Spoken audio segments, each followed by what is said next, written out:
वक्रतुंड महाकाय सूर्यकोटि समप्रभ निर्विघ्नं कुरु मे देव सर्वकार्येषु सर्वदा।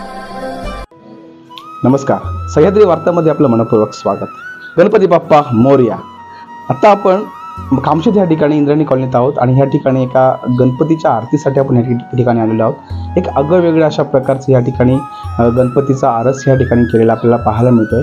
आपण भरत गायकवाड यांच्या घरी आलेलो आहोत आणि या ठिकाणी गौराईचं त्याचप्रमाणे गणपतीचं डेकोरेशन असं छान पद्धतीने केलेलं आहे, घरगुती पद्धतीने केलेलं आहे। सिंपल बट स्वीट अशा प्रकारचे डेकोरेशन आहे।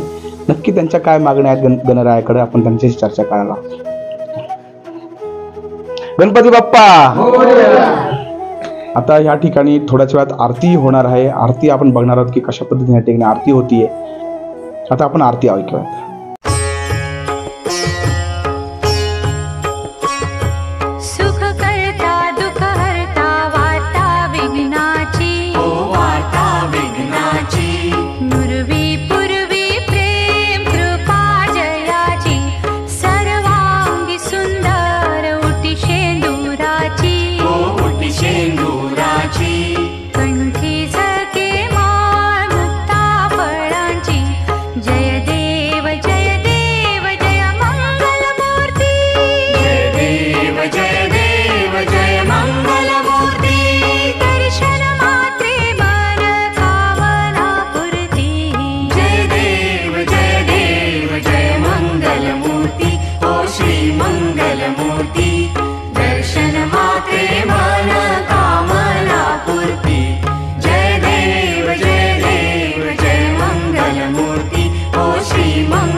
त्वमेव विद्या द्रव्यं त्वमेव सर्वं मम देव देव। कायेन वाचा मनसेन्द्रिये वा बुद्ध्यात्मना वा प्रकृतिस्वभावात् करोमि यज्ञं सकलं परस्मै नारायणायति समर्पयामि। अच्युतं केशवं राम नारायणं कृष्णदामोदरं वासुदेवं हरि श्रीधरं माधवं गोपिकावल्लभं जानकी नायकं रामचन्द्रं भजे। हरे राम राम राम हरे हरे, हरे कृष्ण कृष्ण कृष्ण हरे हरे, हरे राम राम राम हरे हरे, हरे कृष्ण कृष्ण कृष्ण हरे हरे। भाऊ काय सांगाल तुम्ही छान पद्धतीने असं एक डेकोरेशन तुमचं सगळं फक्त सह्याद्री चॅनलचं मनापासून धन्यवाद देतो की जेणेकरून तुम्हाला फोन केला आणि तुम्ही इथे आवर्जून उपस्थित राहिले। काय मागणी तुमची? गणरायाला काय नाही, घरामध्ये सगळ्या सहकुटुंबांना सहपरिवाराला सुख समृद्धी ऐश्वर्य भरभराटे आनंद देव हीच आमची गणरायाचरणी प्रार्थना आहे। बघ काय सांगाल, एक छान पद्धतीने तुम्ही गौराईचं एक डेकोरेशन केलेलं आहे। काय मागणी काय आहे? काय मागणी तुमची? हा काय ते तुमच्याकडे सोडतात? नाही काय नाही, आमचे फक्त एकच आहे की आम्हाला आनंद वाटतो या गौराई गणपतीच्या वेळेस खूप आनंद वाटतो आणि 5 दिवस कधी निघून जातात हे काय आम्हाला जाणवत नाही। गौराई गणपतीचा सण आम्ही एकदम उत्साहाने आणि सगळ्यांनीच बाकीच्या आजूबाजूचे लोक घेऊन आम्ही एकदम मस्त आनंदामध्ये साजरा करतो। कोण कोण तुमच्या कुटुंबामध्ये? आमच्या कुटुंबामध्ये आई आहे, वडील आहे, भाऊ आहे, बहीण आहे, भाऊज आहे, परंतु वहिनी हे मिसेस आहे, लहान पोरं आहेत, सगळं सहकुटुंब। पाहिलं तर आपण पाऊस भरपूर झालेला आहे, त्याचप्रमाणे बऱ्याचशा ठिकाणी काही घटनाही घडलेल्या आहेत। तर गणरायाकडे काय मागणी कराल तुम्ही अशा पद्धतीने? गणरायांकडे आम्ही त्यांना सांगितलं जेणेकरून जिथं नुकसान झालं असेल त्यांना सुखात समृद्धीत ऐश्वर्यात लाभू दे, त्यांच्यासाठी ही आम्ही गणरायाचरणी प्रार्थना करू शकतो. आता तुम्ही या ठिकाणी जर पाहिलं तर तुमच्या आसपासचे शेजारचे लोक या ठिकाणी बरेच जमलेले आहेत. कशा पद्धतीने म्हणजे तुम्ही एक फोन केला लगेच ते आले त्या ठिकाणी?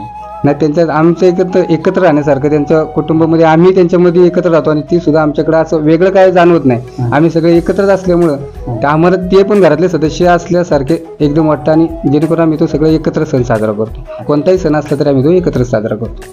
ठीक आहे. आपण एक त्यांच्या मित्रांशी कोण बोलतो? तर मी सूरज लालगुडे. या ठिकाणी भरत भाऊ गायकवाड यांच्या इथं आज गणेशोत्सवाची आरती होत होती. भरत भाऊंनी फोन केला, लगेच मी आलो या ठिकाणी. भरत भाऊंच्या इथं गणेशाची आरती होत असताना आम्हाला जरा छानपैकी ते वाटलं, त्यामुळे आम्हालाही भरत भाऊंनी बोलावल्यामुळे आनंद झाला. अशा पद्धतीने या ठिकाणी आरतीही संपन्न झालेली आहे. गणरायाकडे त्यांनी वेगवेगळ्या मागण्याही मागितलेल्या आहेत. तसं पाहिलं आपण तर ह्या ठिकाणी ह्या वर्षी ज्या वेगवेगळ्या अनुचित प्रकार ह्या समाजामध्ये आपल्या घडलेल्या आहेत, आपल्या सोसायटीमध्ये घडलेल्या आहेत, जसं बदलापूरचा जो बलात्कार असेल, तळेगावमधला असेल, अनेक अनुचित जे प्रकार घडले आहेत त्या प्रकरणाला कुठे आळा बसला पाहिजे. त्याचप्रमाणे शेतकऱ्यांमध्येही आता सध्या वातावरण चांगलं आहे, कारण की पाऊसही त्या पद्धतीने पडतोय. ज्या ठिकाणी नुकसान झाले त्यांनाही त्यांच्याही पदरी सुख समृद्धी आली पाहिजे अशा पद्धतीने ठिकाणी मागणी केलेली आहे. आणि नक्कीच गणरायाच्या चरणी अशी मागणी केल्यामुळे नक्कीच हा गणराया सगळ्यांना सुख आणि समृद्धीत ठेवेल अशीच त्यांची सगळ्यांची मागणी आहे. साहित्य वार्तासाठी मी प्रफुल्ल कामशेत.